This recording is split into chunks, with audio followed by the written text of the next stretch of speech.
Qual o papel do sábado na crise final da história deste planeta? O texto básico acerca desse assunto no livro do Apocalipse é o capítulo 12, 17. O que está escrito lá? Irou-se o dragão contra a mulher e foi pelejar contra o restante da sua descendência. Uma guerra de Satanás contra o remanescente por causa dos mandamentos de Deus e a fé de Jesus. Essa é a declaração. Aí o capítulo 13 e 14 é como se João estivesse dizendo o seguinte. Vamos colocar agora uma lupa aqui para a gente dar uma olhada assim bem focada nesse detalhe. Isso acontece muito no Apocalipse. De você ter a descrição de um tema e depois você vai ver assim de maneira mais ampla, olhar de lupa aquele detalhe. Então o capítulo 13 e 14 do Apocalipse é um desdobramento minucioso da guerra mencionada no capítulo 17. Agora o dragão ele busca auxílio de dois companheiros mais. A besta que sobe da terra, que sobe do mar e a que sobe da terra. Essa tríade, dragão, besta do mar e besta da terra, eles são uma trindade satânica.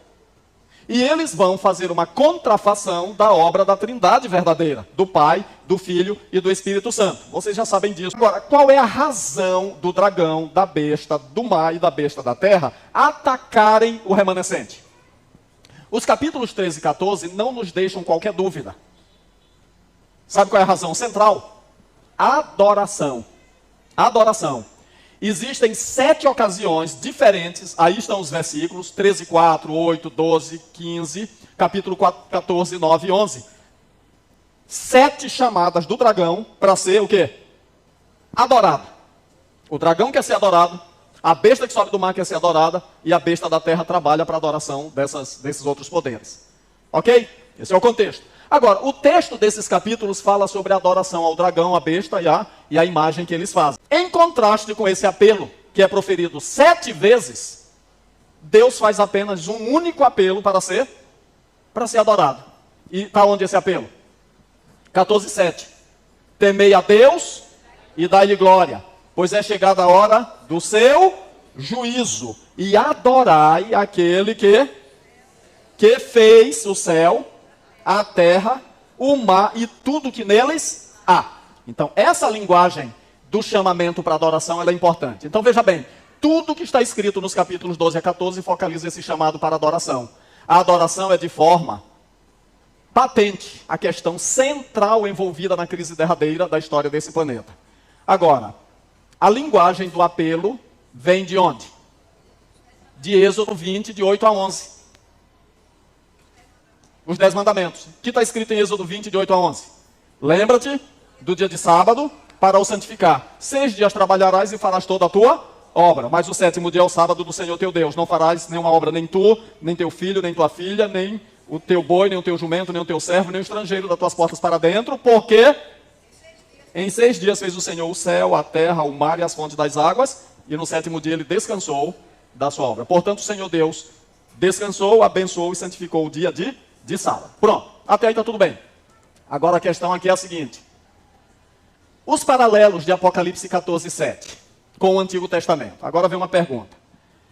Os leitores argutos podem suscitar uma objeção. Como podemos saber que o autor do Apocalipse conscientemente pretendia que o leitor, nós no caso, compreendêssemos uma alusão ao 4º mandamento exatamente aqui em Apocalipse 14:7 em sua narrativa?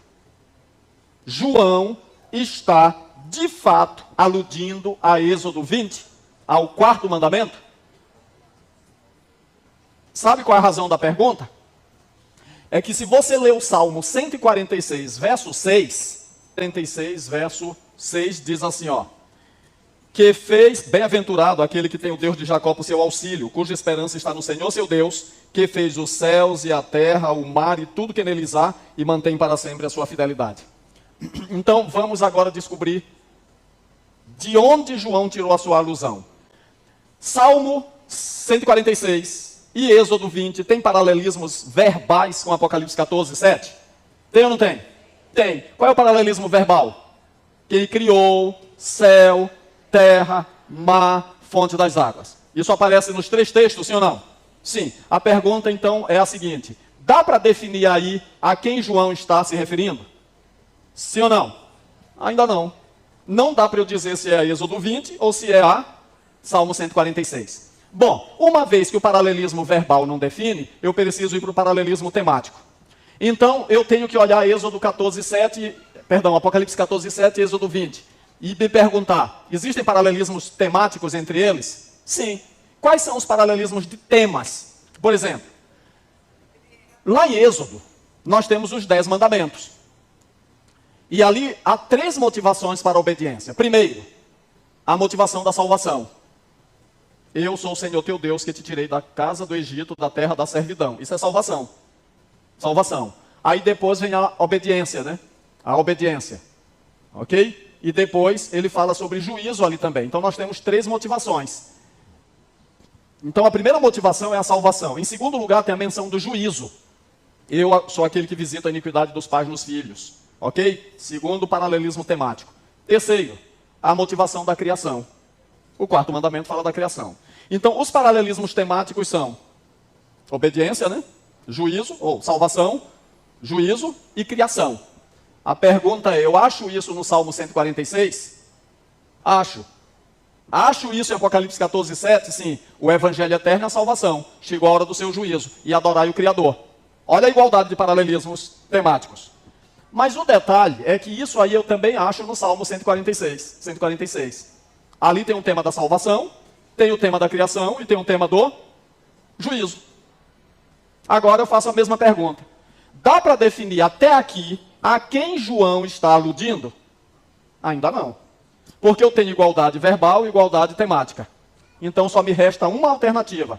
Buscar o quê? Paralelismos estruturais. Então o que eu tenho de cara ali? Os 10 mandamentos. Os 10 mandamentos. Dos quais Êxodo 20, 11 é uma parte. E eles parecem ser a estrutura principal subjacente a toda essa seção do Apocalipse. Por que o dragão está irado contra o remanescente? Vamos lá, gente. Porque o remanescente guarda o quê? Os mandamentos de Deus e tem a fé de Jesus, ou o testemunho de Jesus. Então, o remanescente tem essas características. Está aí, ó. Agora, a questão aqui não envolve os mandamentos de uma forma indiscriminada. O ponto nevrálgico dessa perseguição do dragão é por causa da adoração. Eu estou dando para vocês o contexto de Apocalipse 12 a 14. Então, os mandamentos da primeira parte da lei de Deus, eles estão relacionados com a adoração? Sim ou não? Sim ou não? Sim. Em Apocalipse 12 a 14, os mandamentos não aparecem de uma forma indiscriminada. Aparecem numa sequência. Aí o que o dragão faz? Ele faz uma contrafação, não apenas da Trindade. Ele faz uma contrafação também da primeira parte da lei de Deus. Por exemplo, o dragão quer ser adorado. Isso é contrafação do primeiro mandamento que diz o quê? Não terás outros deuses diante de mim. Daqui a pouco ele manda levantar uma imagem para a besta. Isso é contrafação de que mandamento? Do segundo que diz, não farás para ti imagem de escultura. Daqui a pouco a besta abre a boca em blasfêmia, escancara falando blasfêmia. Isso é transgressão do quê? Do terceiro mandamento que diz, não tomarás o nome do Senhor teu Deus em vão. Aí daqui a pouco ele lança um decreto e bota uma marca na mão ou na fronte daqueles que querem adorar o dragão, a besta e o falso profeta. A marca da besta é uma contrafação do quê? Da marca de Deus. Então, você percebe que há uma sequência intencional nas ações do dragão contra a primeira tábua da lei de Deus? Dá para perceber isso claramente aí no capítulo 12 a 14. Agora, querido, uma coisa curiosa. Eita, o tempo acabou. Os tabletes que continham os antigos pactos, eles eram lacrados com selos estampados sobre eles. Tais selos eram um sinal de propriedade e autoridade. Uma vez que o decálogo segue a forma desses antigos tabletes do concerto, ele também tem um selo de propriedade e autenticidade estampado sobre ele. E o selo de Deus, seguindo o modelo dos concertos hititas, está no 4º mandamento. Ok? O 4º mandamento é o modelo do selo de Deus para o seu povo.